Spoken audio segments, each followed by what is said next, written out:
Where I come from, they don't give you a name. They assign you a number. Mine is 47.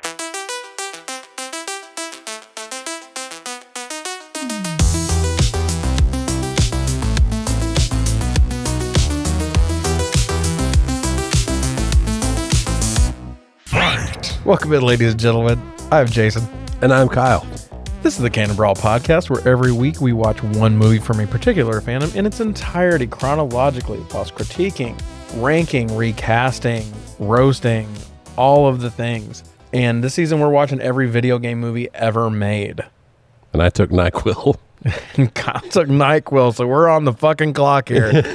He is still sick. Still sick. Because this is the same day as that giant 3.5 hour episode. Yes. That he was almost healed before, and now it's all done. Gone away.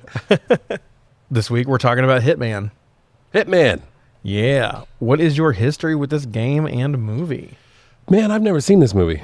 I don't know how that skipped me by. Really? I actually hadn't ever played any of the Hitman games either until World of Assassination. Yeah. The reboots. And I haven't played those. Yeah. This So that's weird that our history is so disjointed. Yeah. Because you're a big fan, and I always knew you were, and I tried to play the PS3 HD trilogy, and I hated it because it's so old now. It is old, and those controls, Yeah. it's made for the stealth. It is not made for the shooting in the No. old ones. I don't know about the new ones, but the shooting mechanics were ass, but the shooting mechanics were ass on purpose. To keep you from just trying to run through and... I don't want to spoil running too gun. much because I know you want to play them real bad. Yes. And you say you're going to. I'm going to, for sure. Yeah, you say you're going to. Probably this summer. This You're right. These I will say I'm going to do this. It's one of those on the fringe where I'm probably lying to you, but I am going to play them. So I'm going to go buy them. We were meant to buy it. Like I told y'all I was buying them last episode. Didn't do because that. that was 2 hours ago. Yeah, for if that. us in our time. Before the end of the night, I'm getting it. They are. The new ones, all three of those are amazing. They are focused on stealth. If you get in a bind, you can get out. Yeah. Unless like 3 people find you, and then you're fucked. Yeah. So sounds like it's kind of like the same. Yeah, They're it's great. I love the new 3. I finished all 3 of those, and they're awesome. Hell yeah.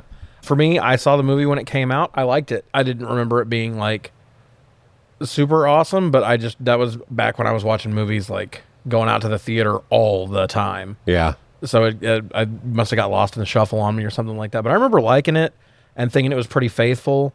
And yeah, I started playing Hitman 2 Silent Assassin on PlayStation 2 back in 2002 or 4, somewhere in, who knows, somewhere in there. Somewhere around there. And it has one of my favorite video game twists of all time.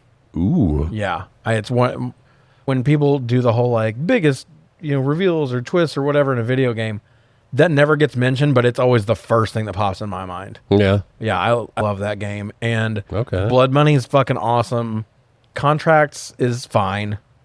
I think a lot of people like Contracts. I didn't care for it as much. Blood Money's the one that was the 360 almost launch title. Was it a launch title?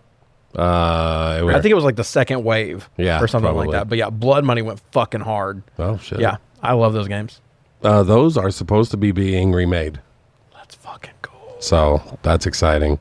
The new 3 have 2 and 3 specifically have 2 of the best video game missions I've ever played in my entire life. Very light spoilers. One is at an Indy race, like Indianapolis 500 race. Oh shit. Yeah, while during a race. That's amazing. And another one is at a creepy old mansion, and it kind of turns into a whodunit. Like they're having like a murder party type of thing. Yeah, dude. God, I've got to play those, man. Yeah, they're fucking awesome. They take such care and such attention to detail, and the sound and the music design's so good. It's just such a good franchise. It's awesome. I have to be in a mood for stealth. Yeah. But because I get frustrated easily. The attention span's not there. And Hitman's but AI in particular is smart. It is. So the stealth is difficult. You can't do the In Batman, you can that gets hard sometimes, especially in the later levels. You can usually just zip up, but you can kind of fuck with people in that. Same thing with Spider-Man. And there's The Last of Us is kind of hard with the stealth. Yeah, especially 2. But these are like actual humans that are smart and expecting something bad because they're usually security people. It's cool. It's a great game. It's awesome. All right. General information. You can stream this on Netflix and Amazon. Like I said, with Amazon, both of those you have to have a subscription. Amazon you had to rent. That's right. I bought it from Amazon because it was only $1 more. But it's for $5. Great movie.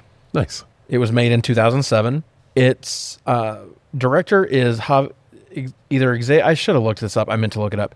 It's either Xavier Gens or Javier Gens or Xavier Gens because it's French. I don't know how French. Yeah, it's French. Though that's one of the ones I can't usually I bet I'm real good with linguistics. I can usually pick a name out and figure it out. I can't with this one as much. Yeah, I bet GENS in French is or something. Yeah. That we have no idea. Anyway, I'm going to say Xavier Gens, and I know that is hillbilly and wrong, and I apologize. Sorry. But he is mostly known for French movies and under the radar stuff. Oh. This is the most well-known movie he's done. Wow. On my radar. For some other people, maybe something else. But for me, that's the most well-known thing. And this was written by Skip Woods alone. And he is the writer of X-Men Origins Wolverine. Oh. Yep, that's quite the movie. Yeah, it is. Swordfish. Oh, shit. Yep. Good Day to Die Hard, which is the worst of the Die Hard movies, but it's still pretty fun. good. Yeah. And yeah. A Die Hard movie is like pizza or a BJ. Even when it's bad, it's pretty good. Yes. Exactly. The A-Team, the remake A-Team with Charlton Copley. Oh. And Hitman Agent 47. He wrote that one too. No way. Even though they brought in a new group. Yeah. Whole new team. Wow. Yeah. Okay. Interesting. Yep. This one had a budget of $24 million and made $101 million. Hell yeah. So yeah, this one, I'm surprised they didn't start turning them out real quick and you would think. multiple. You would think, yeah. It quadrupled its money. Yeah. And domestic, it made 39.6, international 61.6. Wow. And that's a pretty good ratio too. It is. For domestic to yeah. Literally 40-60. Mm-hmm. Huh. Interesting facts. Got a fair amount on this one. Yeah, not too many. Anyway, during the restaurant sequence, the scene where Olga Kurylenko, talks about owning a squirrel when she was young is actually true for her.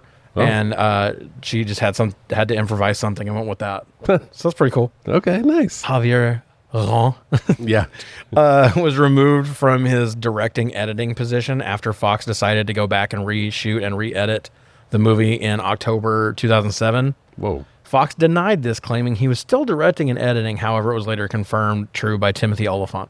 Oh, okay. Yeah. I've not seen anything to say that it was from the things it sounded like they added a little bit more action and swapped out a couple one action scene for a different action scene because they didn't like his action.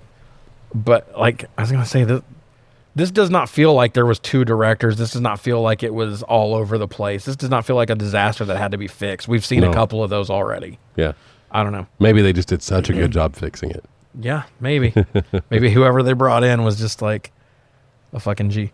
So most of the footage from the opening credits is edited footage from the TV show Dark Angel. I heard that. Isn't that so weird? That's so weird, which is also owned by 20th Century Fox. It shares a similar storyline about genetically enhanced children raised as super assassins. Yeah. So really the only thing you saw that was new was the barcode. Yeah. Everything else was little kids fighting each other was already there. That's so weird. Go to the archives and give me the footage of them kids beating each other up. It's the gift that keeps on giving. Timothy Olyphant put on 20 pounds of muscle for the role. Oh, shit. Which is pretty cool. I think you only see him shirtless once. So I don't know if even if that, yeah. Both Olga Kurylenko and Xavier Gens. Just going to say it differently every time. Sure. Eventually I'll get part of it right. said the train platform sequence was one of their favorite scenes, and that was the scene that was replaced by the studio. Oh. That was her and his favorite scene. So Okay. what they swapped in for the sword fight was something else. Oh, okay. Wow. Yeah. Agent 47 goes into the restroom and uses the bathroom where he stashes a gun. This is a throwback to the first Hitman game where you have to go into the bathroom and hide guns. Xavier Gens was originally asked by the studio to make the movie PG-13, which he refused due to the source material. How could you possibly? Yeah, how could you? Yes, because it would be so weak. It's called Hitman. Hitman. The job is to murder people. Yeah. I don't know. Oh my God. So he was allowed to shoot the movie aiming for an R. However, in the final stages, he was removed, and Nicolas Detoth was brought in to re-edit the film for commercial purposes, as he did with Live Free, Die Hard also. Oh. So Skip Wood movies, he got pulled in last minute to re-edit. Wow. Okay. So maybe it's a Skip Woods problem, not a fucking director problem. Anyway, which coincidentally also stars... Oh, yeah, I forgot about that. Timothy Olyphant is the Live Free, Die Hard Oh, yeah. villain. He's great in that. Is he? He's so good in that, yeah. I don't know the difference after Die Hard 3. Oh, there's just two more. Oh, are there? It's just Live Free, Die Hard, which is And Good Day. the one with the daughter, and Timothy Olyphant's the bad guy. And then there's Good Day to Die Hard, which is Boomerang from Suicide Squad. Oh, Jack Courtney. Yeah, and I don't remember who the villain is in that one, but it's a name. I'm pretty sure it's someone. Which one's Kevin Smith in? Kevin Smith is in Live Free, Die Hard. I don't think I've seen Good Day. You don't need to. I mean, Yeah. you should, just if you've seen the other ones. Like I said, I like it okay. It is a step down from the others. Okay. The Toth is thanked in the credits for editing Hitman. Sure. In the German version of the film, the voice of Diana, the person who gives Agent 47 his mission briefings, is the same actress as in the games. Oh, that's cool. That is cool. Why only for German? No wonder. I don't know. Weird. She speaks English. Yeah. She does it in the fucking games. I wonder if they mean the German actress from the game. I don't know. I don't know. When the project was first announced, Vin Diesel was going to star as Agent 47. Oh, Jesus. God, that would have been such a shit show. Yeah, that would have been terrible. And then despite Timothy Olyphant taking over, Diesel is still credited as an executive producer. And Timothy Olyphant was the third choice because they wanted Jason Statham after that. But he turned it down. Dude, what is with people when they're like, we need a bald character? But it's hair. Yeah. It comes off. It comes off. It'll grow back. Like, Jesus. They just, like, I got to think of a bald guy. Yeah. And while I like Jason Statham, and I think that would still be a good movie. It would be fun. It wouldn't be what this was. No. I feel like this is more faithful. I like this more. Well, Jason Statham plays Jason Statham. Timothy Olyphant's capable of playing different characters. Yeah, I don't think I've ever heard Jason Statham do an American accent. Not that you'd ever want to, because that fucking voice Yeah. melts my panties. Like maybe I have, but I couldn't tell you where it was. The fucking Handsome Rob bit from Italian Job is one of my favorite bits of all time. It's good shit. All right. Anything before I get into the plot? Not at all. Let's do it. We open on a man with the symbol of the agency, or ICA, tattooed on his hand, tattooing the famous barcode on the back of the little bald children as Ave Maria plays. So cool. That shows up in a lot of Hitman games, and it hits every fucking time. Oh, does it? Mm-hmm. The old ones, anyway. Ave Maria shows up a lot. I love Ave Maria. There's two versions, though, and I much prefer the one in 28 Days Later, which I believe is the Bach Yeah. one. I don't know who does this one. It's great. It's not the same. There's a Catholic priest sitting there watching the tattooing, which is funny to see. Yeah. We see a montage of the bald children training and a battery of physical and mental tests that apparently is from a different TV show. Yeah. Apparently. If aliens started descending from the sky and sword fighting with dildos for an hour and a half, this movie would already have a stronger canon grade than 80% of what we watched for this show so far. Yeah. It's already that much closer Yeah. in 30 seconds. The final shot of the opening sequence is the priest giving a young Agent 47 his famed dual silver ballers. Yep. The 2 silver guns that he carries that you'll see in the game. So dope. They're so badass, dude. And in the game, just the way that he says silver ballers is like, it's dope as hell. We moved to London, England. A man enters his home on a dark, stormy night. The man reaches for the light, but none of them turn on. The light comes on at his desk behind him, and he reaches for his gun as he trips over a body underneath a rug. The man sees none other than Agent 47 sitting waiting for him. He tells the inspector for Interpol that his family's alive and sleeping upstairs. He just wants to talk. He asks, how does a good man decide when to kill? The man the inspector's been chasing is a professional killer, a ghost trained by the organization. I keep hearing organization and agency. I think they say organization here in the... It goes back and forth. Sometimes they call it the organization, sometimes they call it the agency. I'd never heard them call it the agency once. They say organizations so often. Yeah. Which is not what it's fucking called. No. It's the ICA, but... Yep. Or it is the ICA in the games too, right? Yep. They match the... Sometimes the acronyms change by one letter, and it's weird for me. But anyway, a shadowy group that kidnaps children and trains them as professional contract killers. He says that they select rejects, orphans, the unwanted, Patriots fans, and people who back into their parking spaces. Stupid. You know, the worst of the worst. Yeah. 47 says the man that they are after is the best of them all.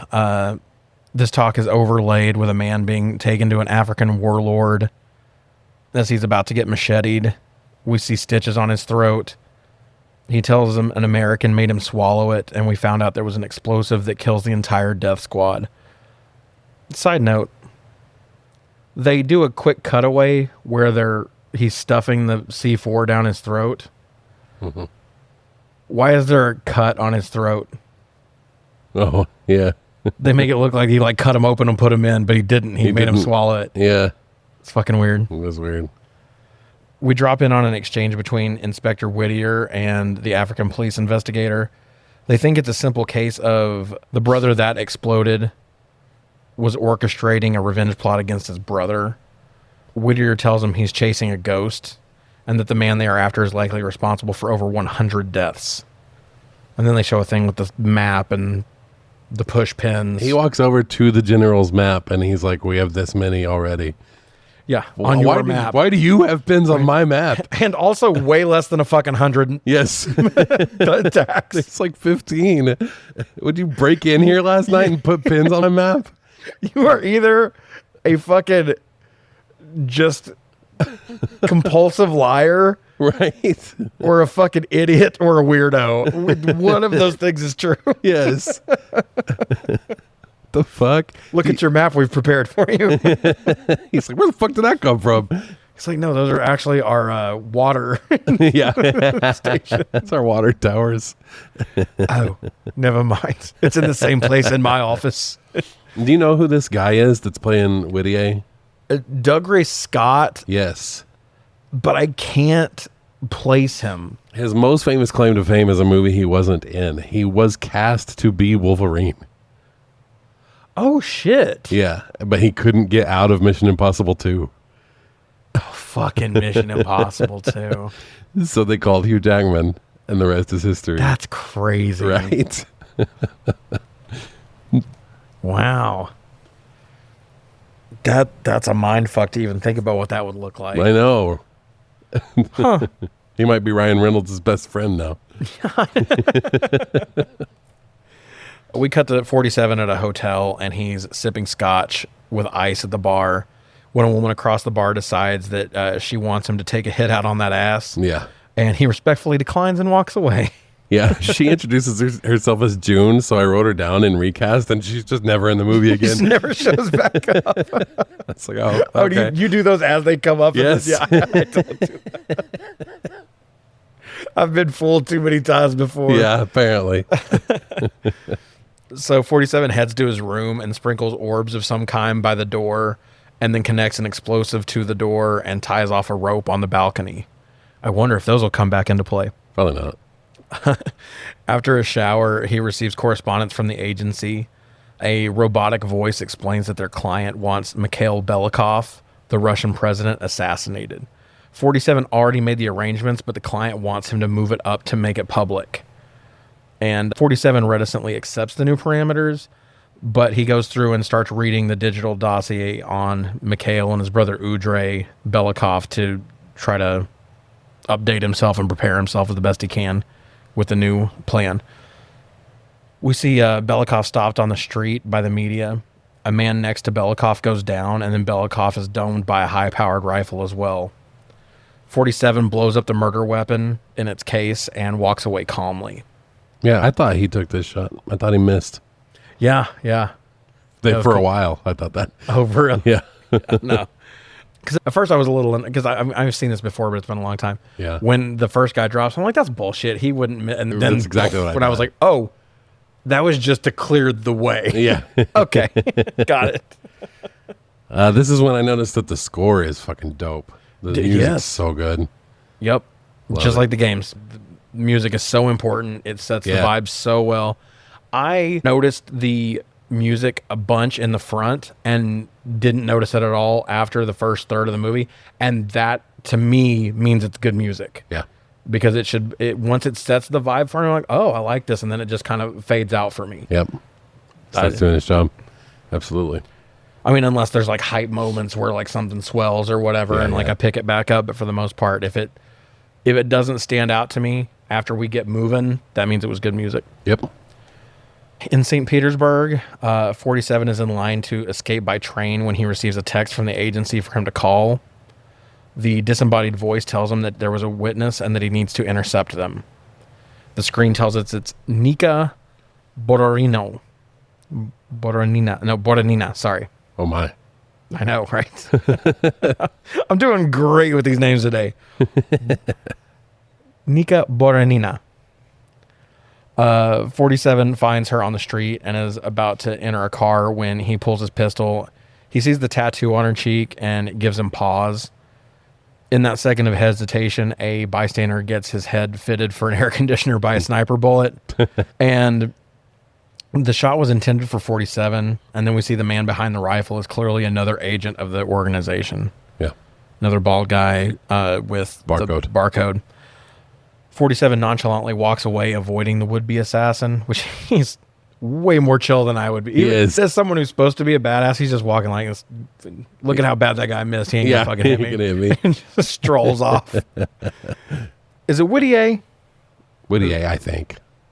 They call him Mike more than his last name. Yeah. So. I'll say Whittier. That's fine. I'm not married to it. Whittier and his partner are being told that 47 was the shooter, but Belikov was only grazed. They then immediately see the video of the incident where they can tell the bodyguard is covered with blood, which indicated that 47 did not miss. They magically have a photo of 47 and have tracked him to a nearby hotel, and Whittier is confused but ecstatic at the news.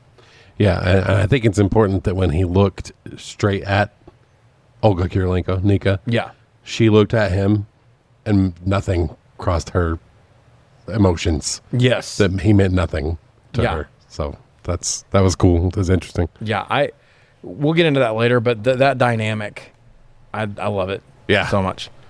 So at the hotel, 47 is told by the voice that he will not receive the money for the hit because Belikov was only grazed. And then he tells the voice, I put one through his nasal cavity. And just as he says that, we see footage of Belikov with a simple Band-Aid on his head. And 47 says, I've never seen a president grow a head back immediately before. Ear cartilage the next day, sure, but this is crazy. He says, who ordered the hit? The computer refuses to answer, and knowing that he's been set up, 47 tells him that he will find them and burn the building to the ground. Shit. Whittier rolls up in a not Jeep and starts speaking to a military officer. Correct. Thanks. I'm getting there. Who lets them know that they are about to go in and to extract 47 under the command of FSB Chief Agent Yuri Marklov. Yeah, the fucking creep from Prison Break. Did you ever watch Prison Break? I haven't, but I've had so many people say that it's good. The first season is. That's the problem, is everyone says, well, it starts really well. I'm like, well, I don't want to fucking start a show that I know is going to piss me off at the end.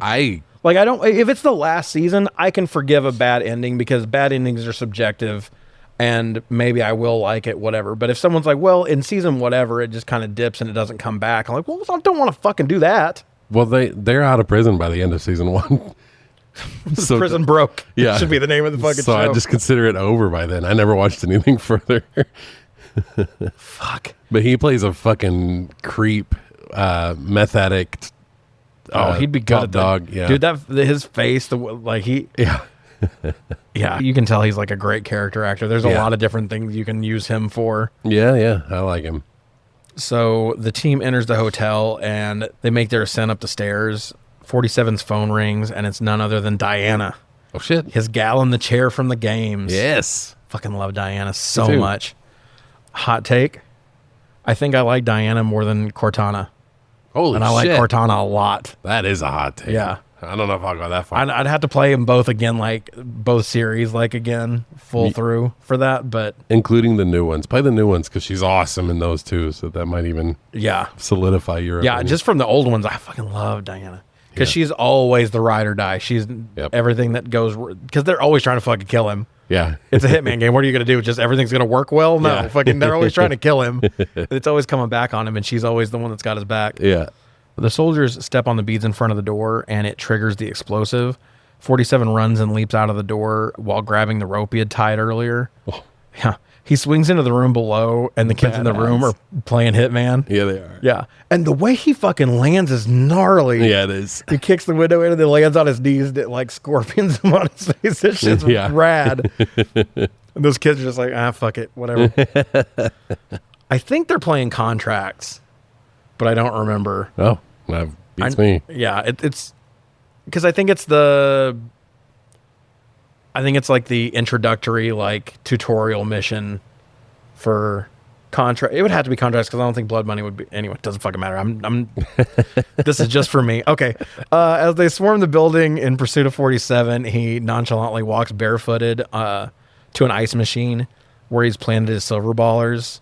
That ice looks so fucking fake. You can tell that is silicone. It's still cool though. Yeah. He jumps into an elevator shaft. This has got to be a Die Hard homage, right? Yeah. I felt like it was. That's what I picked up. Especially because they make a point to show that he's barefoot. Yeah. And he jumps into the elevator shaft. Yep. Whittier runs up and tells his partner Jenkins to tell him where the elevator stops. Clever. Jenkins is introduced to an elevator full of dead soldiers, and he tells Whittier that the other elevator is on the 3rd floor. I thought he was going to be in the costume of one of the dead soldiers because Me too. Because that's such a big part of the games is that he always uses disguises and shit, which comes in later. But like I thought that's what that was going to be. Me too. That they were going to be chasing them, but now they just fucking wander into each other in the hallway. Yeah. And Whittier tells him to freeze, and a maid wanders out, which allows 47 to break into an empty room and jump off the balcony into the river and freedom. They have a fun little moment there with the maid where Dougray Scott's screaming at her to freeze. And he's like, nope, don't move. Yeah. Well, he's screaming at her to get out of the way. And he's like, no, stay right there. Just stay right there. You're good. I like that Olyphant is able to be really detached and unemotional, which is how 47 is. Yeah, very. But still has some charm to him. Like it's not completely lost. I think Olyphant just can't help that.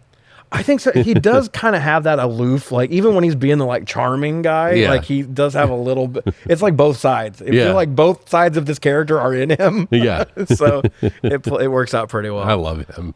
Me too. Gone in 60 Seconds. That's exactly what I was thinking. I fucking love him in Go. He's so good in Go. Yep. Justified is awesome. Oh my God. What best Western of all TV show of all time? Deadwood. Oh, yeah. Fucking awesome in Deadwood. He's on record, actually, as saying that he took this role so he could buy a house after Deadwood got canceled. That's awesome. Which, all right. Yeah, shit.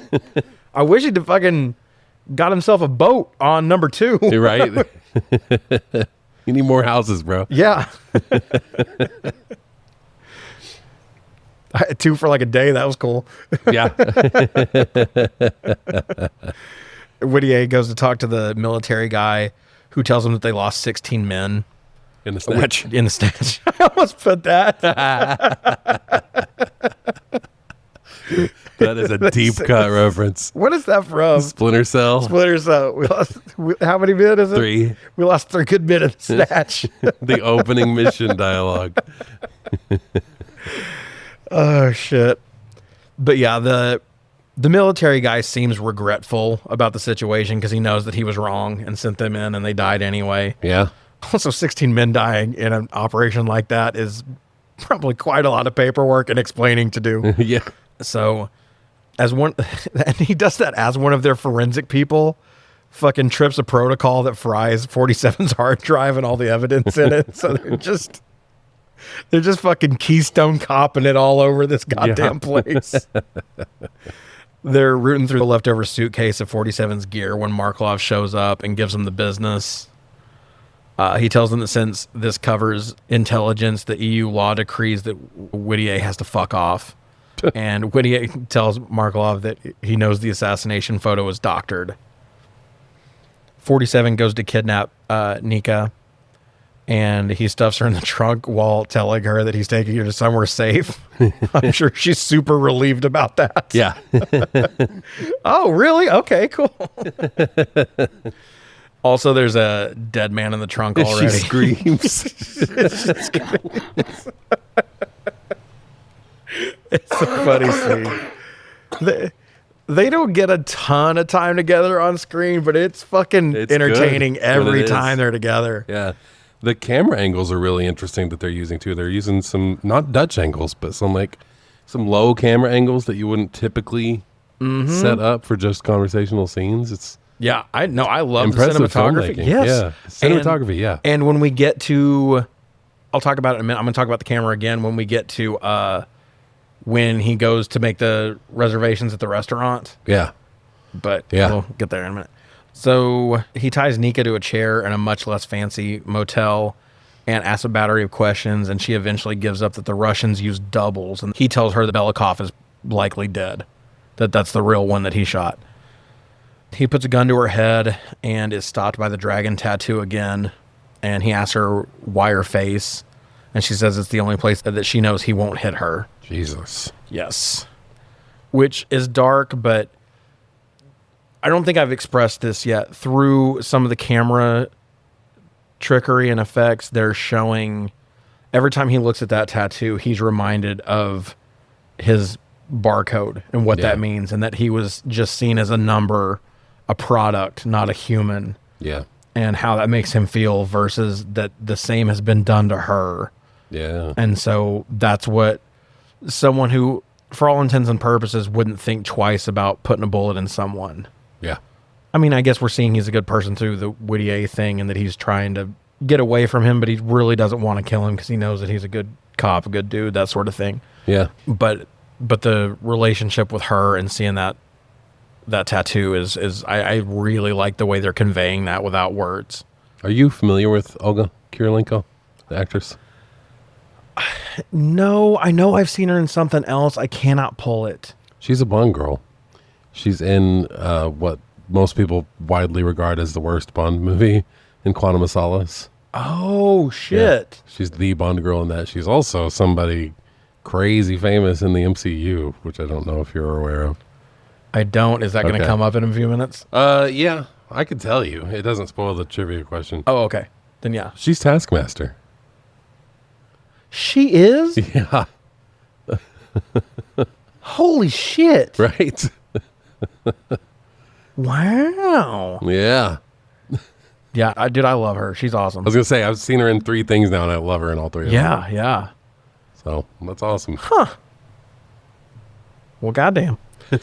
But she gives up that Dougray, the brother, is into guns, sex, and drug trafficking. The CIA and the FSB want Dougray dead, but Belikov has been protecting him. Which is a little flimsy since it's not really Belikov anymore. It's now the Belikov double. Why would the Belikov double give a fuck about Dougray? But yeah. Whatever. It's fine. He tells her to come with him and explains that her driver was sent to kill her, so he's her only hope to stay alive. That was also a nice little touch, that it wasn't just some random body in the car. It was a setup to something later for the plot. Yeah. They're very good at setting things up and paying them off. I am digging it. Me too.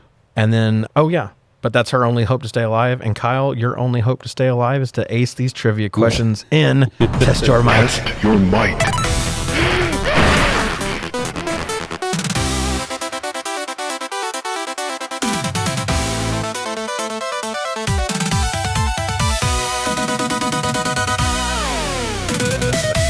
If I had to stop, that would have been smooth. Yeah. God damn it. It was cool, though. Test Your Might is a segment we run every week where we ask each other trivia questions, 3 each in ascending difficulty. Mine will be about movies that pertain to this movie. Somehow his will be about the video games. I believe it is your turn to go first. All right. Your wood level question, your easy question is synonymous with the character Agent 47. He's known for his dual silver baller pistols. What other more stealthy weapon is he known for? Garrote. Yep. Yeah. Fiber wire or garrote. Love it. Your normal level difficulty question is about Taskmaster. Oh, shit. Okay. Ogo Kurylenko made a surprise appearance in the MCU as the highly trained assassin Taskmaster. What is Taskmaster's superpower? Ooh, that's going to be... I'm sure there's like a specific phrase they use, but isn't it essentially like learning? Pretty like much. when they fight someone, they take in and understand all their styles to be able to replicate it and defend against it. Yep. Okay. I have down photographic reflexes / mimicry. That's, yep. But That's yeah, the wording. 100%. Yep. Your steel level question. In the games specifically, not the movie, in the games, why is Agent 47 called 47? Oh, shit. I don't know. Well, they don't go into that in that trilogy I played. Oh, for real? No, I don't think so. He must be the 47th one. He's the 47th in that series of clones. Oh, okay. It's not, they don't pick up orphans and weird shit. In Yeah, the that games. I know. They're From Canon Brawl. genetically engineered clones. Yeah. Yeah. Okay. Well, your veteran level question is Henry Ian Cusick, who we were just about to meet before Test Your Might started. He plays Dougray Belikov. Became a massive pop culture icon for playing Desmond Hume in Lost, Fuck, I thought that was going to be the question, was Lost. who spent years trapped inside a hatch entering a specific sequence of numbers into a computer every 108 minutes. What is the final number of that sequence? Oh, for fuck's sake. 4, 8, 15, 16, 23. Is it a single number or a double number I'm trying to come up with here? Or were those options? No, those are the 5. It's the lottery numbers. 4, 8, 15, 16, 23, blank. 17. 42. 42. That's a really hard question, but it's good. Because when I watched it, I didn't look him up because I was like, I bet he's the one you'll choose. Yeah. But I was like, Nice. it'll be Lost. So I've been sitting here all day trying to remember Desmond because I knew it started with a D, but I couldn't pull the name. I was like, but I don't want to be a bitch and look it up. Nice. So I've been trying to pull Desmond all day. Yeah. And then when you said Desmond, I was like, oh, good, I just have to say Lost. And then you did that. I was like, oh, no. Okay. I forgot to write this one down, but I know the question. In the series, 47's dearest compatriot is Diana. Yeah. What is Diana's last name? Oh my God. I don't have a clue. Mosby. Incorrect. It is Burnwood. Ah, well, that's cool. I like that. Or Burnside. I don't remember. You had it pulled up on the screen earlier when I had you look Oh, up it was Diana's Burnwood. voice. Now that- Burnwood, yeah. Yeah. Yep. I was like, I wonder if we'll commit that to memory or not. Look what you did. All right. Your professional level difficulty question. Oh, fuck, there's another one? Yep. Harder than that? I hope it's harder God than that. damn it. I want to get them backwards. Timothy Olyphant is in Scream 2. He is. And spoiler alert, ends up being one of the killers at the end of the movie.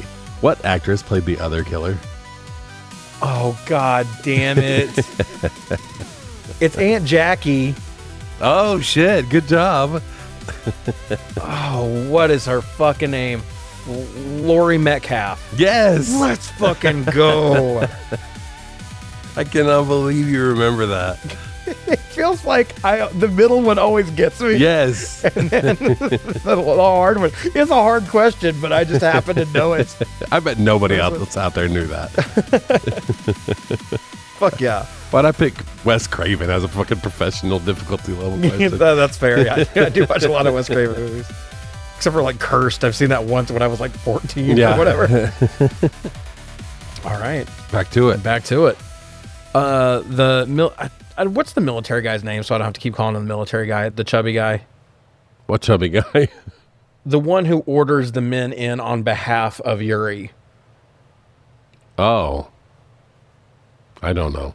Okay. He's the military guy. Whatever. This fucking guy? I mean, if he lost a shit ton of weight. Nope. Maybe. Yeah, probably that. I don't know, man. Good. Yeah, nope. Okay, never mind. He's the military guy. I tried for you guys.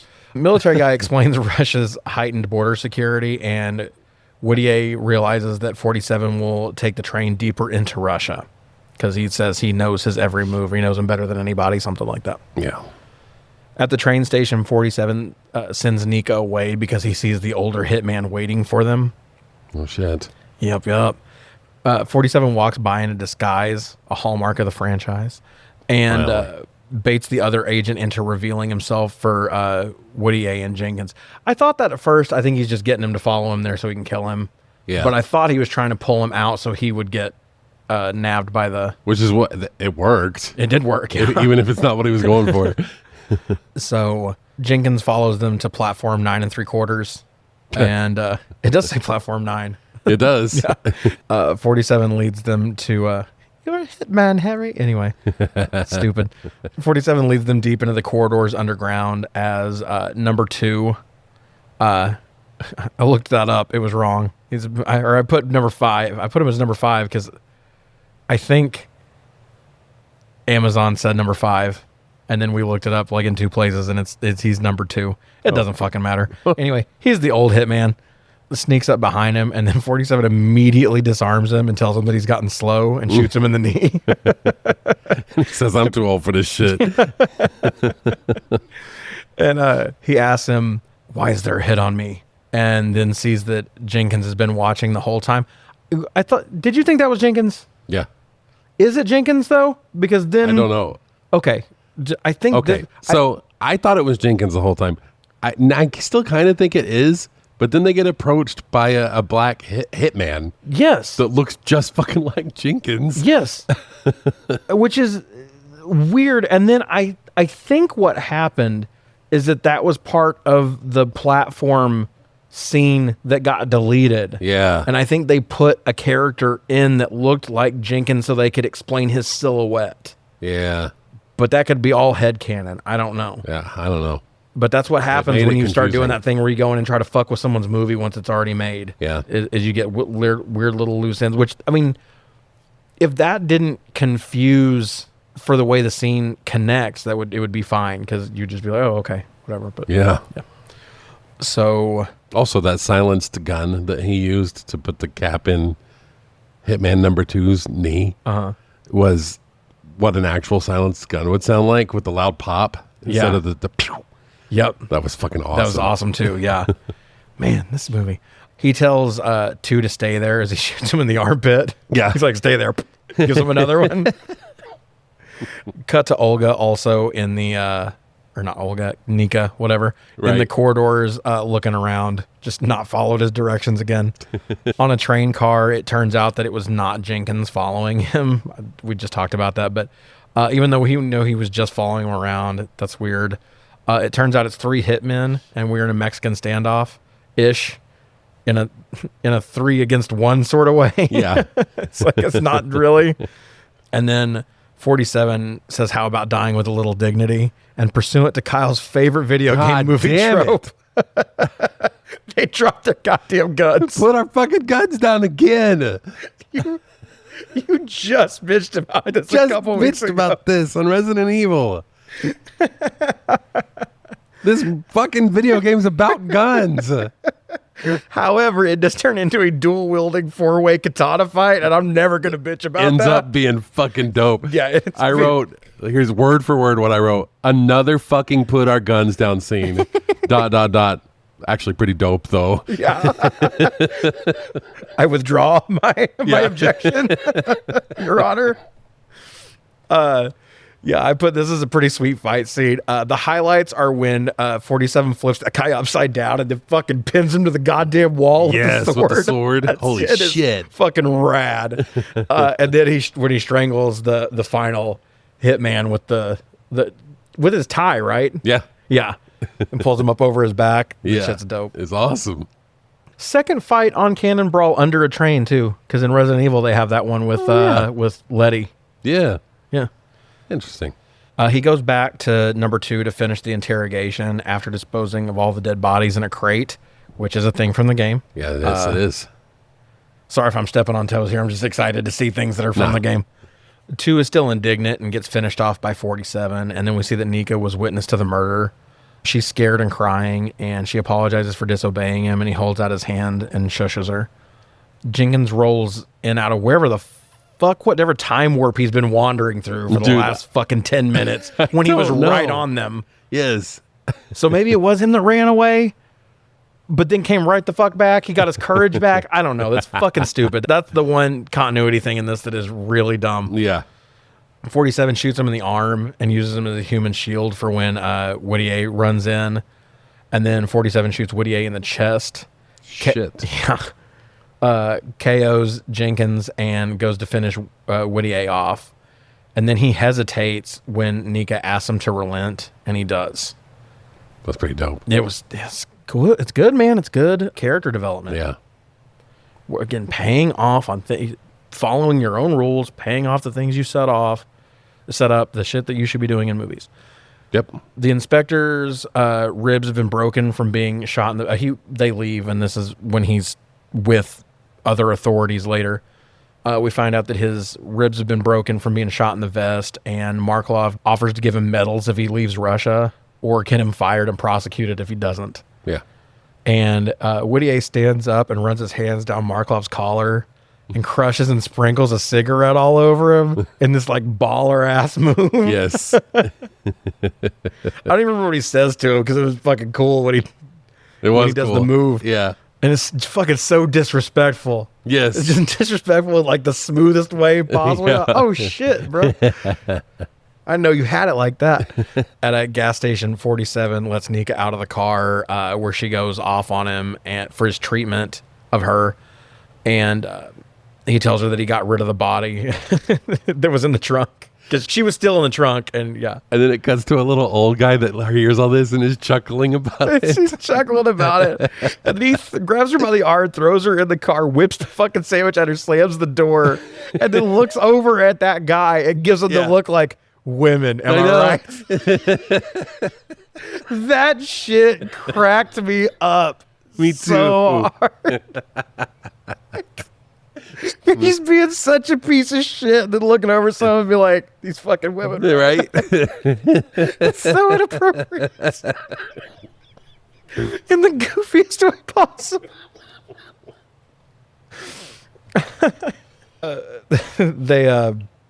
They have a talk in the car, and he tells her that she interfered and hints that he's going to kill her.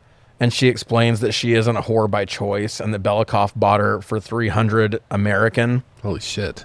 She explains that she wants to die and asks if he's going to kill her. And he says, well, not now. Not that you took all the fun out of it.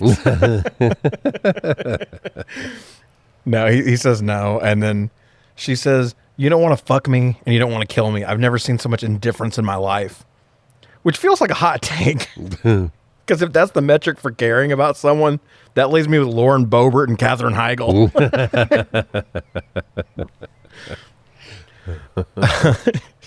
She agrees not to interfere, and 47 takes a nappy nap. We see that Whittier and Jenkins have been spying on Markov, and they get escorted out of the airport.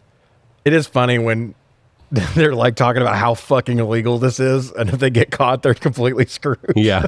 But they're both like, we're in it now. It is what it is. Reminds me of True Lies. Yeah. Oh my god, that movie's so good. Ever since you and your wife did that on Canon Brawl, I've been wanting to watch that On Chain Link. or Chain Link. Shit, Chain. Yeah, You should. This is Canon Brawl on Chain Link. Yeah, it's $25. Oh my God. Yeah, because it's only blue. It's only 4K. Jesus. Yeah, but I want it real. Like, I'm fine with paying it. I bet it's like $4 on DVD. the problem is that I keep yeah, you keep saying that like I'm ever gonna buy a DVD. And Weirdo. I know. I'm fully aware. These fucking stupid rules I have. I know. They know. They've heard it. I'm a fucking idiot. Anyway, but the thing is, I keep looking at it, and then I see all the other movies in my cart that I need. Yeah. And I'm like, well, fuck, I can buy 3 of those or Yeah. 2 of those for this. Yeah. And so then just end up not getting it. But eventually it's going to go up to like 50 because it's going to go out of print. So I need to just fucking do it. Anyway. In a diner, another bald man that is from the CIA, not the hitman, is sitting with Nika while 47 is perched on a rooftop mimicking the famous image from the game where he's holding the rifle and bathed in the red light. Oh, it's so fucking cool, man. It's super fucking cool. Why do video game movies keep fucking putting Game of Thrones actors in here? Oh, shit, he is, isn't he? He's Samwell Tarly's fucking dad. He is. Man, you have got like, for as good as I am with actors and shit, you can remember, it's a flood. It's too many good actors with weird names in Game of Thrones. I'm immune to it. It's like Superman with the fucking, he can't see through lead. I can't see through Game of Thrones. I can't do that shit. He fucking is, though. Like, it's the moment you said that, I'm like, oh, fuck, it's him. That's crazy. What the fuck? But yeah, they're trying to leverage a deal with him where if he kills Dougray Belikov for them, because the CIA wants him dead, that they perform sort of super secret favor in return. And then the CIA guy resists, but then is persuaded by the idea of whatever file he is handed, or that, not Olga, whatever, Olga Kurylenko, her character, Nika, whatever the file that she has handed to him, he looks in it and he's like, oh shit. And realizes that if 47 gets arrested with that file on him, that they're all fucked. So they never tell us what's in that, do they? Nope. But clearly something gnarly. I like that, though. Me too. Actually, with them being the CIA, I think it's better. It's cooler to leave it to the imagination that you don't know what it is. Yeah. Or even just leaving it for maybe like a future sequel or something. Like, that would be a cool thing to like, if this had worked out where it was a trilogy. I love where like little things like that wind up being the catalyst for the 3rd movie. Yeah. That'd be dope. Hell yeah. 47 is reviewing the arms dealer's file that Dougray is going to meet in Istanbul. Nika walks around naked and flirts with 47 a little. And he tells her that they're going to have to go get her a new dress. They find a restaurant and he asks her to wait outside, and then she immediately fucks off. She does. They get a cool shot of him with the camera looking like the 3rd person shots from the game. Yeah. As he's walking down the hallway. I fucking love that. It's centered and high. Yeah. It's so cool. Even like his posture, the way he's walking is the same as 47. It's god damn, so man. Good. This movie is fucking getting me. And then he comes out and says that they have an 8:00 reservation. Back at Interpol in London, there's so many. This movie it's great, but it's so plot heavy. Yes. Like, this outline is like, I'm trying to go light, and there's just so many things happening that it's such a long outline. Back at Interpol in London, they put out an APB for 47. Jenkins has uncovered that Belikov is has a double. They don't know for sure that he is the double, but they know that he has one.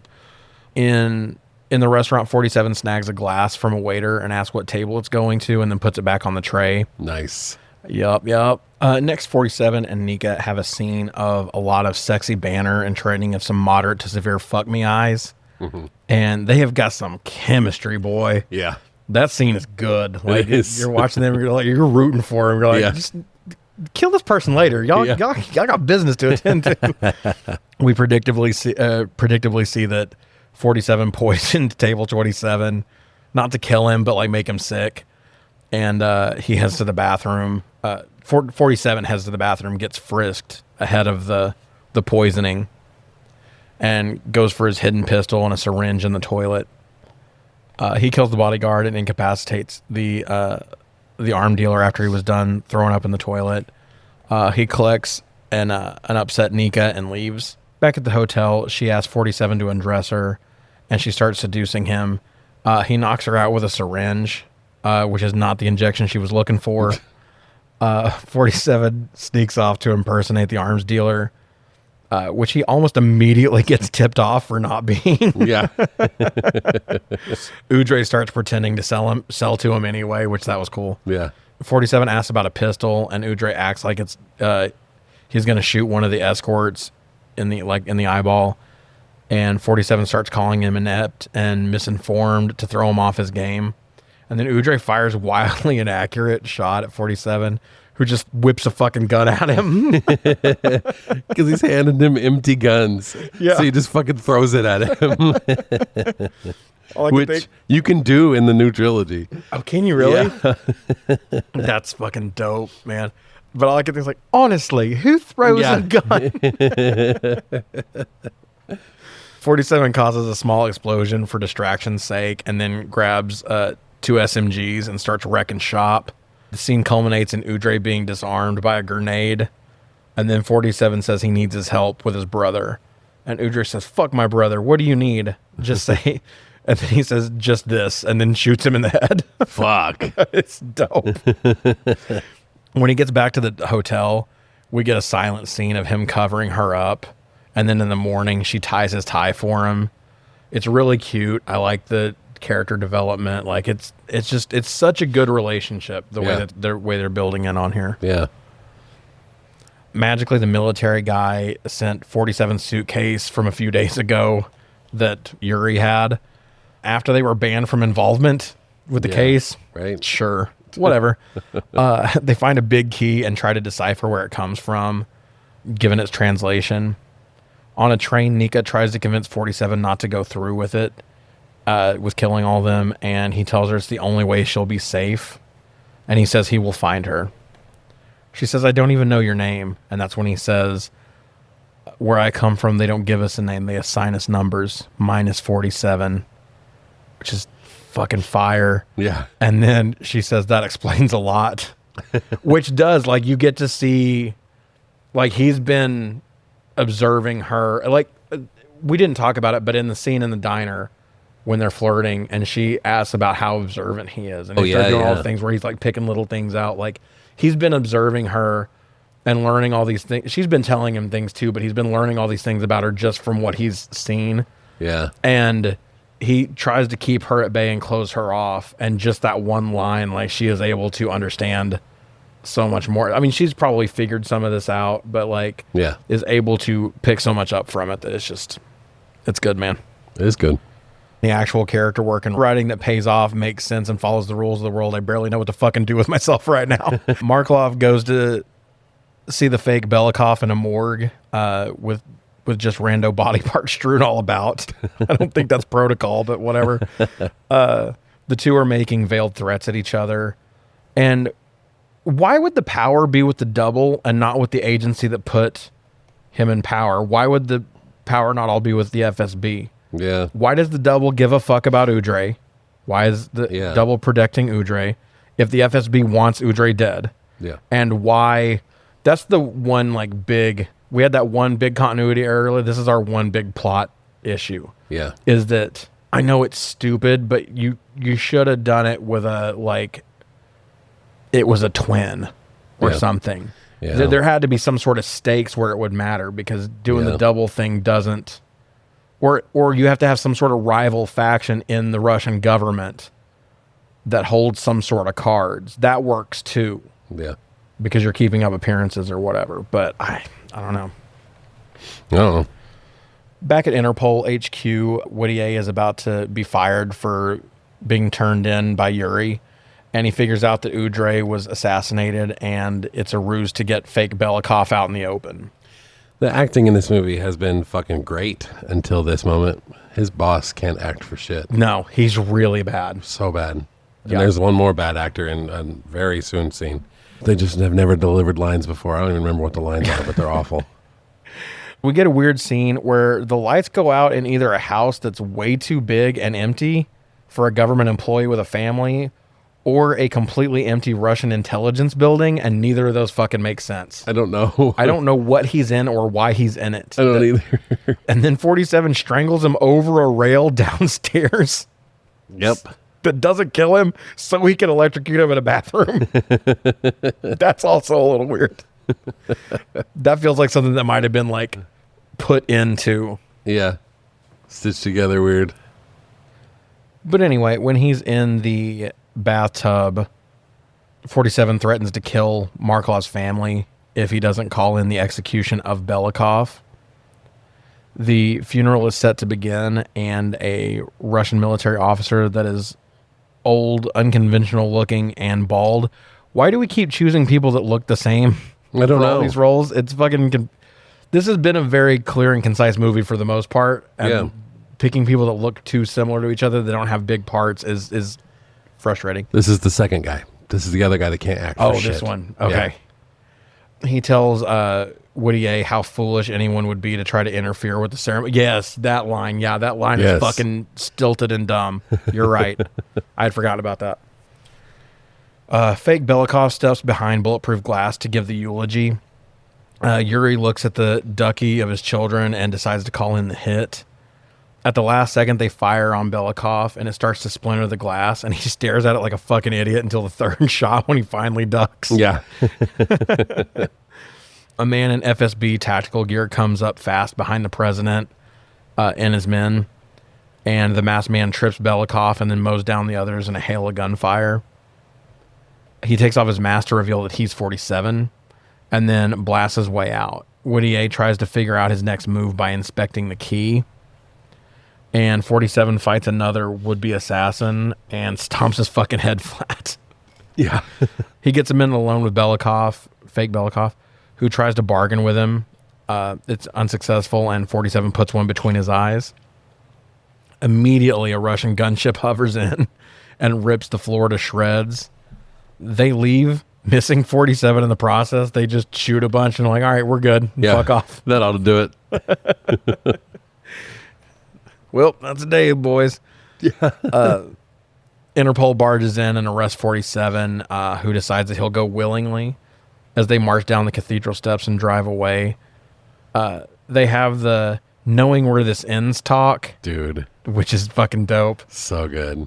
Whittier says, knowing how this ends, do you regret or do you really think it was worth all of it? Yes. And he says, knowing how this ends, definitely. Yeah. Which is such a baller ass line, dude. And then immediately the CIA come and take 47 and they let him go. He just fucks off anyway. They don't even take him into custody and drive him away. They just cause enough of a distraction for him to fuck off himself. Yep. And we cut back to the scene from the beginning in Woodier's home. 47 has left a body of another agency contract killer with Woodier's gun to tie up all the loose ends for him. He objects to this, but 47 says he hopes for both of their sakes that he can go along with it. And finally, we see Nika out on the street grabbing her mail, which has a pamphlet for, or whatever you call those. What? Not really a pamphlet. That's like for. Goddamn, what is that? A brochure? Brochure. There we go. Not that it matters, but anyway, a brochure for a vineyard that she had talked about. All she ever really wanted was to own a vineyard, and it makes it appear that 47 has bought that for her. I feel like the thing that she flips through really quickly is like the deed to it or something. Yeah, it looked like a certificate sort of paper that she quickly. I think it's just edited wrong, but yeah. She smiles as 47 watches from his rifle scope, and he's killed someone there to kill her. And he says, I told you to leave her alone or something like that. Yep. And then he stands up and poses with his fucking sniper rifle. And that was Hitman. Sure was. Canon check. Let's do a canon check. As of filming 1, 2 contracts and Blood Money. Okay. You asked earlier. Were all released.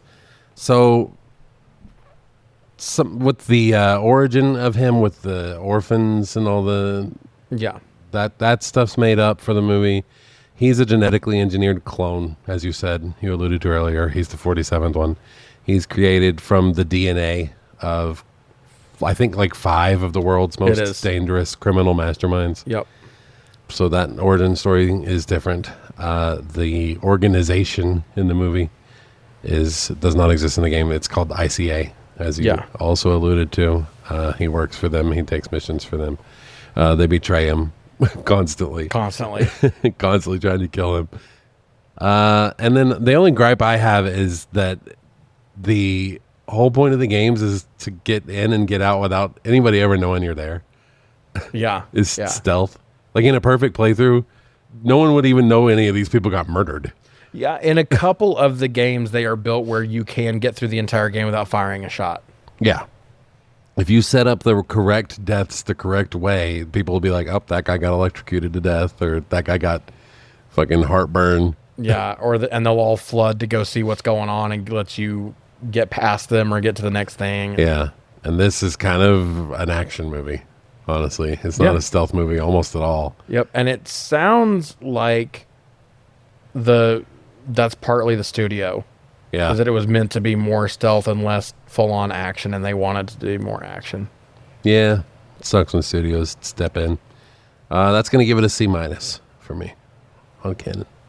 Okay. Yeah. I feel like I would go more in the B range, but yeah, maybe you could talk me to a C+. Nah, we're good. I mean, the only thing is like they're made from clones, but they are still raised. They're not cloned as full. This is a weird question, but it's more of a science question. I don't remember because it's been a long time. They don't clone them as adults, right? They're cloned and they're children, and they raise them and do all that. I don't remember that. Because I know the monastery is part of it too, but I think that's after he tries to get away from the whole thing. Yeah. I don't know. It's been a while. So I don't remember enough to argue too much, other than I just like it. So that's the thing. Yeah, I do too. All right. Respawn Recast. This is where we take a movie and we replace the cast and we try to make it better. And we actually have a decent movie skeleton to work off of this time. Yeah. Yeah. So that's fun. I believe it's my term. Yep. Yeah. Sure is. My director is going to be James Mangold. Nice. Who fucking love James Mangold. Is so good. He did both Logan and the Wolverine. Mm-hmm. Among many other things. My knuckles kicking in. He was in, he directed Walk the Line. Beautiful. Yeah. I was trying to think of a movie. 310 to Yuma. 310 to Yuma, yes. Yes. He did do that for sure. I was trying to think of movies where the camera angles are interesting, the acting is great, and the punches feel so heavy. Yeah. And so Logan was my first thought. Yeah. No, that's dope. I love that. I went with Doug Liman. Oh, yeah. And Doug Liman is, some of these are hits, some of these are misses, but I think you'll kind of get where I'm going with it. He did The Bourne Identity. Yeah. The first one, not the later ones. I'm saving that director for other things. Mr. and Mrs. Smith. Nice. I fucking love that movie. The action's great. And the interpersonal romance, like flirty stuff too, is so good in that movie. Yeah. Edge of Tomorrow with Tom Cruise. I haven't seen that. It's good. Oh, really? I saw it at Kelly's mom's house randomly. It just came on and we all watched it. It was pretty fucking good. Shit. Go with Timothy Olyphant. Look at you. Swingers. What the fuck? That's like his first like known movie. Jumper, which you love. I did, yeah. And the Roadhouse remake, which is an odd extra one on there. But yeah. Yeah. That's awesome. For 47, I try to make it a point to not cast bald people to play bald people. Yeah. But I ended up kind of doing it anyway. Lee Pace is not bald in his daily life, but he is bald in the role that made me think he would be great for 47, which is Ronan from Guardians of the Galaxy. Nice. Yeah. I think he's got that mean streak. Also plays the main hunter in the new Running Man movie. Oh, shit. Yeah. Okay. And I know that because he is my Agent 47. Is he really? He is. Lee Pace is my 47. That's fucking awesome. Yep. Let's fucking go. Oh, hell yeah. I was going back and forth between him and... Oh, fuck. Who else was I... someone I liked the shape of their face better, but I just like the way that Lee Pace carries himself, especially in The Running Man. But yeah, anyway, I'll think of it later. Yeah, Ronan in Guardians would be perfect. Yeah. That's what he said. So yeah. Yep. Love it. He was actually supposed to be Star-Lord. He auditioned for Star-Lord, and James Gunn wanted to give him that part. But then Chris Pratt's audition came up, and he was like, fuck. Yep. I want both of them. God, what a world that would be. Yeah. That's different thing. Yeah, whole different thing. Yeah. How interesting. For Mike Whittier, I wanted someone like Dougray Scott. I love what he did here. He's got that soft, quiet stoicism and that grit and determination. I chose Joel Edgerton. Oh, that's good. Yeah. Yeah. He is Anakin's uncle.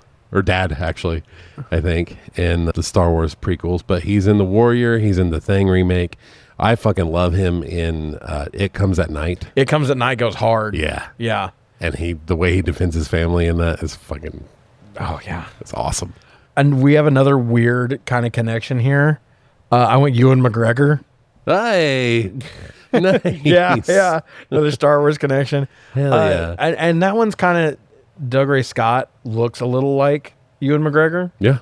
And I'm trying to up the cast quality a little bit. And I feel like that would be a step in the right direction. And I love Ewan McGregor. Me too. Yeah. Dougray. That's a wild ass name. It is. I would not name a kid that, but that's cool. You've got a million fucking nickname choices, though. That's true. Doug, Ray, Gray. Yeah. Duger. Oh, Jesus. I don't know about that one. Dewey. Anyway. And then I started doing a little bit of my thing where I like to use people that my director has used before. For Jenkins is who I have next. I cast Eric LaSalle, who is a famous African-American actor from ER. Oh, yeah. But he's also in Logan. He is the dad of the family that they stay the night with. Oh, shit, I forgot. Yeah. Yeah, he is. Yeah. Which means he's worked with James Mangold before. Yeah, he looks different in that. Like, Yeah, I didn't make that connection. That's crazy. Yeah. No, that's cool. For Jenkins, I went with Amon Walker, and he's been in a bunch of stuff. I didn't go research him too hard, but God, I knew his name a second ago. He's in Oz. Oh. He is one of the Brothers of Islam in there, but he's the one that is the more level-headed, always fighting against Adabisi. Yeah. He usually wears the knit cap. I like him a lot. Oh, yeah. He's in a bunch of stuff. I just can't pull anything right now, but his calm delivery, but still like gives off kind of a badassness about him that you would assume an Interpol officer who hunts people like this down would have. So, yeah. Hell yeah. I have Diana next. She is just a voice in this movie. I would assume she would get actual screen time in a sequel if they ever made one. She has screen time in the new trilogy.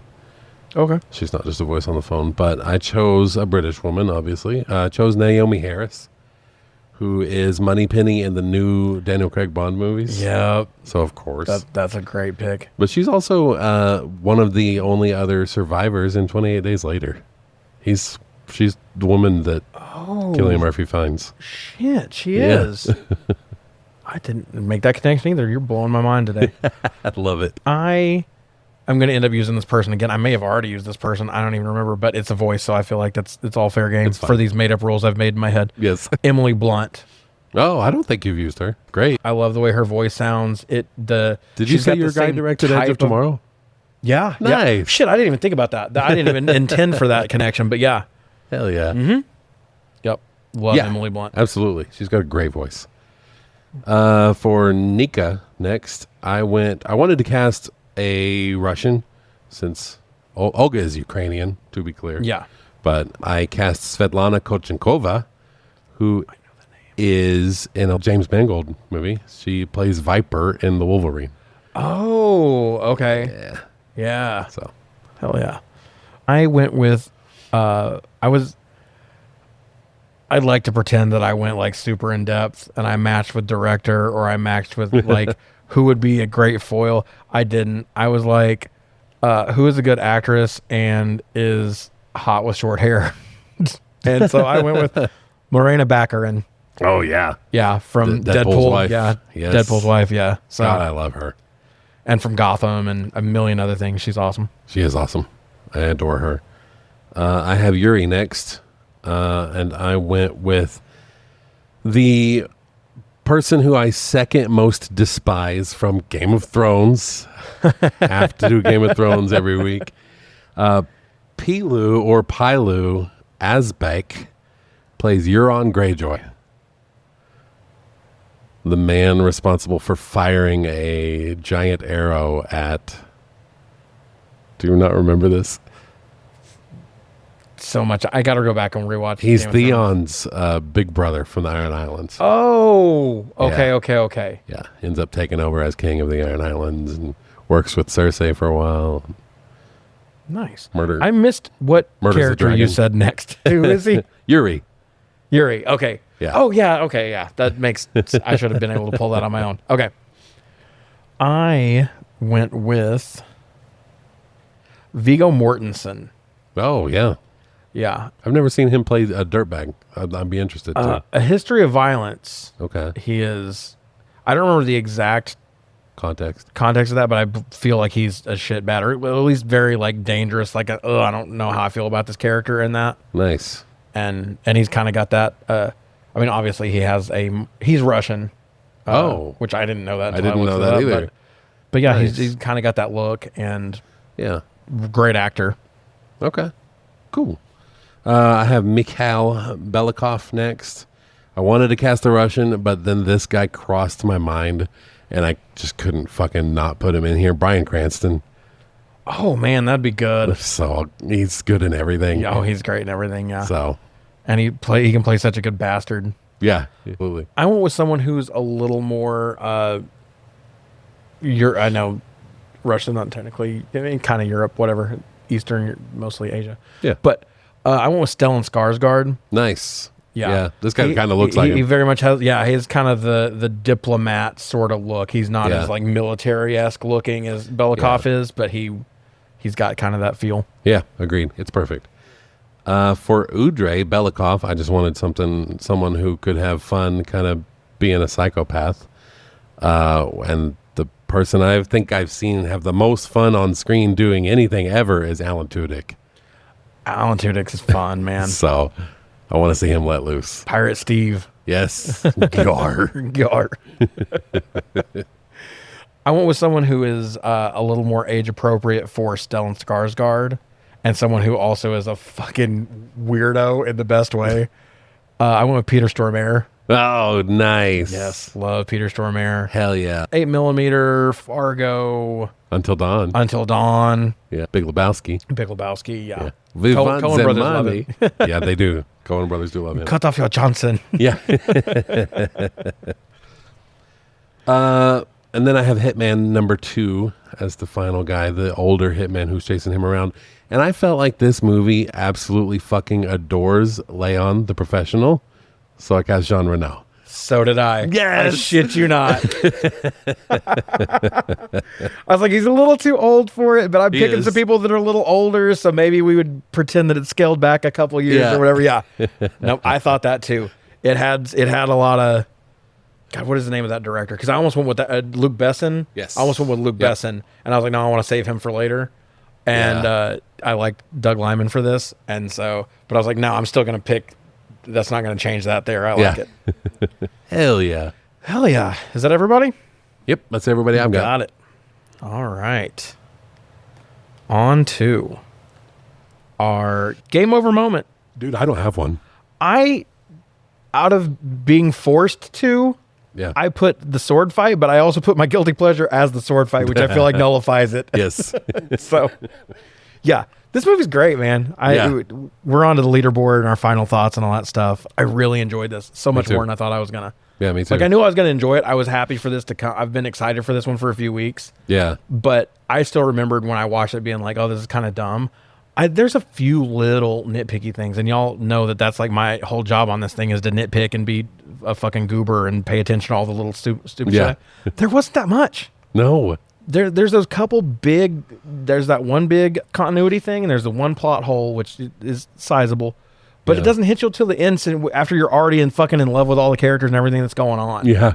It's fucking good, man. I really like it. It's very good. And and it may not be plot wise super faithful to the games, but you can tell they love and care about the games because there's little hallmarks of it all over the place. Every time we do a movie that is faithful to the games, we don't like the movie.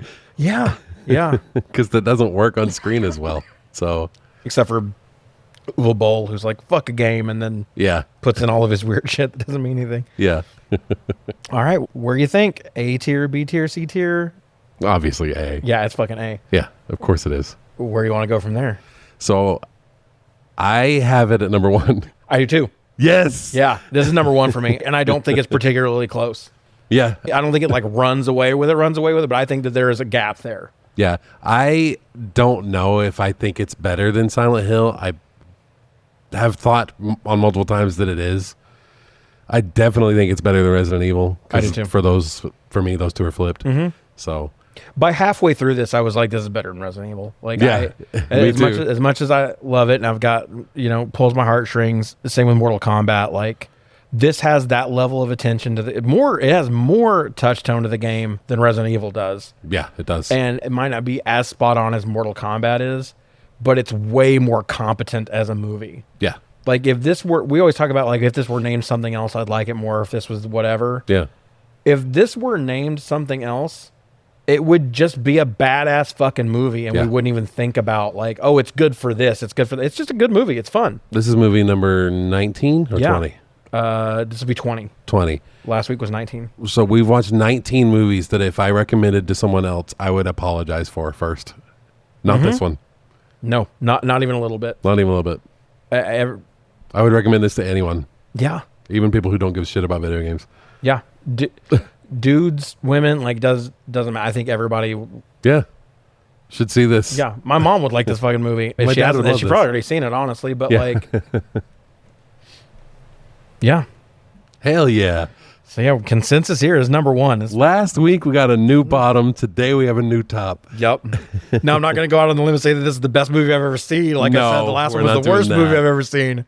No grand proclamations today, but fucking Hitman, man. This is awesome. Hell yeah. That's exciting. And this one's going to take some work. Yeah, it like is. with those other ones where like we knew there was some stuff in the realm, like this is a different threshold. This is we're gonna have to find something that's not just a good video game movie. It is a good movie. Yeah. It's S tier. Yeah.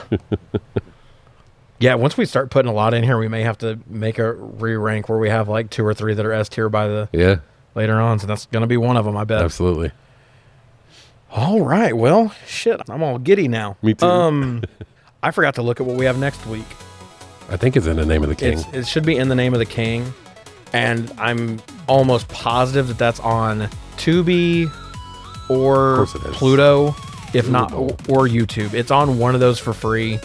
I'm pretty sure every Uwe Boll movie, because they're still desperately trying to get any of that fucking money back. Yeah. So I can't tell you for sure. Sorry, my fault. But Jason Statham's in it. Do what? Jason Statham's in it. Jason Statham is in it. It might be good. And that's enough for me, honestly. Yeah, me too. But yeah, watch along with us if you want to. Yeah. You can engage with us on socials at Canon Brawl Pod on TikTok, Canon Brawl on Instagram, CanonBrawlPod.com will take you to our Spotify page. We have a YouTube now. Do you know the YouTube off the top of your head? Canon Brawl. It's Canon Brawl on YouTube. Yep. And we're going to try something a little different here. Probably looking at episode 25-ish. We're going to try a little bit of a mailbag section. So we're going to give you all the show email. And if you want to, send us a question. It can be about movies. It can be about video games. It can be about our 20-year friendship. Yeah. Our stupid little quirks. Whatever the case may be, as long as it's not absolutely wild. Yeah. Or too invasive, we will definitely answer for you. If you're not sure about a question and you don't know, send us a backup too, and we'll hit one of them for you. Our email is cannonbrawlpod at proton.me, which I know is a weird one. That's CANONBRAWLPOD